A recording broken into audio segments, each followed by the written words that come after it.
Sir, விஜயோடைய வருகையை நீங்க வந்து விமர்சிச்சிருந்தீங்க. அதாவது வந்து நாங்க கூப்பிட்டோமா, வேற யார் கூப்பிட்டாங்கிற ஒரு கேள்வி கேட்டிருந்தீங்க.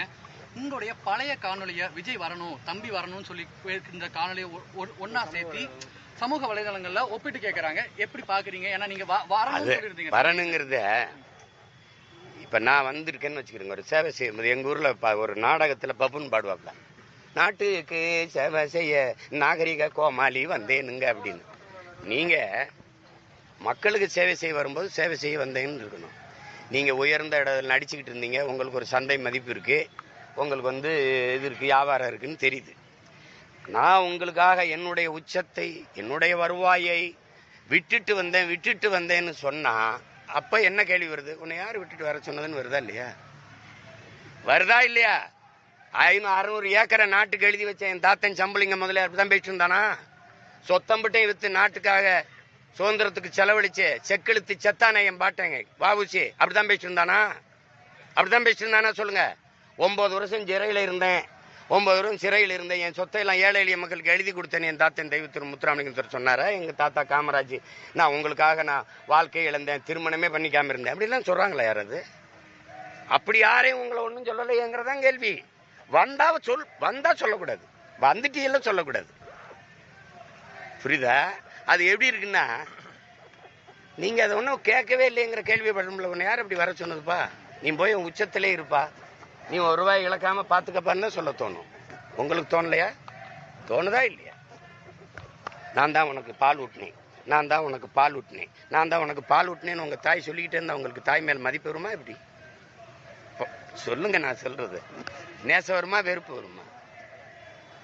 அதனால அது ஒரு தலைவனுக்கு அழகு இல்லை. வந்தோம், நம்ம செய்கிறோம், இது என் கடமை, நாங்கள் செய்கிறோம் அப்படின்னு வரணும். என்னை வாழ வச்ச மக்களுக்கு நான் அவங்களுக்கு ஏதாவது செய்யணும்னு நினைக்கிறேன்னா செய்யணும். அதை விட்டு சொல்லிக்கிட்டே இருக்கக்கூடாது. அப்போ அந்த கேள்வி உங்களுக்கு எல்லாமே இருக்கலாம், இவருக்கு எல்லாமே இருக்கலாம். அவர் என் தம்பி, அவர்கிட்ட சொல்லக்கூடாது, அப்படி சொல்லாத அப்படின்னு சொல்ல வேண்டிய கடமையும் பொறுப்பும் எனக்கு இருக்கு. புரியுதா? நேச்சதுனால தான் சொல்கிறேன். இப்போ நீங்கள் அவருக்கு முன்னாடி நிற்கிறவங்களுக்கு அவருக்கு நண்பா நண்பி, எனக்கு தம்பி தங்கைகள், அவர்களுக்கும் சேர்த்தா நான் போராடிட்டு இருக்கேன். புரியுதா? அவருக்கு கடை வச்சுட்டு இருக்கு, ஒரு நாட்டுக்கு பறக்க முடியும்ல, எனக்கு இருக்கா? அவரை இப்போ வச்சு கூட படம் கால் இருக்கு, எனக்கு ஏதாவது படம் தயாரிக்கால் இருக்கு, அதில் பாய்ந்து ஓடுவான். ஏன்னா நான் இன்டர்நேஷனல் டெரரிஸ்ட்டு, எனக்கு எந்த நாட்டிலையும் இறங்க விட மாட்டான். எனக்கு வந்து முதல்ல இதெல்லாம் ஒரு கஷ்டங்கிறப்பல நான் 2008 2009 இந்த ஆட்சியாளர்கள் காங்கிரஸ் திமுக எதுக்கும்போது தங்க இடம் தர மாட்டான். எந்த விடுதியிலையும் எனக்கு இடம் கொடுக்க மாட்டாங்க. வாகனத்திலே தான் படுத்திருப்பேன். எங்கே குளம் இருக்கோ அங்கே போய் குளிச்சுட்டு அங்கே போய் காலை வேலைகளை முடிச்சுட்டு பயணம் பண்ணுவேன். அப்போ எவ்வளோ வழி தாங்கியிருப்பேன். சிறைக்குள்ள தனிமை சிறை இருக்குல்ல, எல்லாரும் சிறையில் இருப்பாங்க. எனக்கு தனி வளாகம், தனி சிறை, ஒரே ஆள் உட்காந்துருக்கணும். 6 மாதம் ஒரே ஆள் ஒரு சிறையில் உட்காருங்க, எப்படி இருக்குன்னு பாருங்க. புத்தகமும் நானும் தான். அப்போ ஒரு வன்மை ஏறும்பாரு மனசுக்குள்ள, இருங்கடா அவங்கள வந்து பேசிக்கிறோம்னு. அதுதான் இப்போ பேசிட்டு இருக்கிறேன். சும்மா வந்து சீமானு அவரும் தம்பி, நான் வந்து இங்கே பாருங்க, ஏசி அறையில் உட்காந்து யோசிச்சவன் இல்லை, கட்சி ஆரம்பிக்க சிறையில் உட்காந்து யோசிச்சவன். ரெண்டுக்கு ரொம்ப வேறுபாடு இருக்குது. இப்படி பேசிட்டு கூடாது. ஏன் அப்படி வரணும்னு சொன்னோம். நீ வரும்போது பெரியார், அண்ணா, எம்ஜிஆர் எல்லாம் தூக்கிட்டு வருவான். என்ன கண்டா?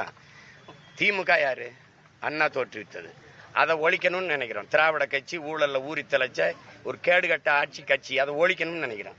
இந்த பக்கம் அதிமுக, இதை தொடங்கினவர் யாரு சொல்லுங்க? எம்ஜிஆர். இது 2 தனித்தனியா இருக்கு. 2ஐயும் எடுத்து சண்டை போட்டுக்கும்போது 2ஐயும் ஒட்டி ஒன்னா கொண்டு வந்தா கோவரமா நீங்க சொல்லுங்க. இதை எழுத்தாயா ரொம்ப நாளா சண்டை போட்டுக்கிட்டு இருக்கோம்.